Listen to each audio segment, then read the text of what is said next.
اب اسلام آباد میں آپ دیکھیں کہ اے پی سی کی جو اپنا ادھر میٹنگ ہوتی ہے، ادھر دیکھیں کہ اپنا مریم نواز کا جو ہے نا علی مین گنڈا پور کے سامنے آمنا سامنا بھی ہو جاتا ہے. مریم نواز کو پہلے تو یقین ہی نہیں تھا کہ علی مین گنڈا پور ادھر آئے گا، مگر جب وہ دیکھتی ہے علی مین گنڈا پور ادھر ہے تو پھر اس کے بعد مریم نواز جیسے کہ آگ اور شعلے برساتی ہے. وہ کہتی ہے کہ آپ لوگ جناب دہشت گرد، جیسے کہ دہشت گردی، آپ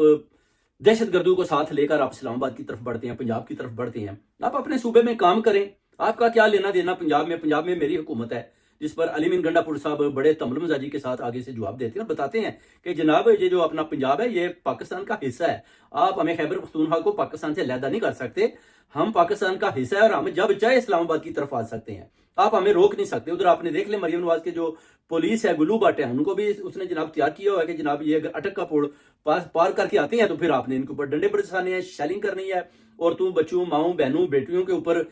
شیلنگ کریں، کوئی پرابلم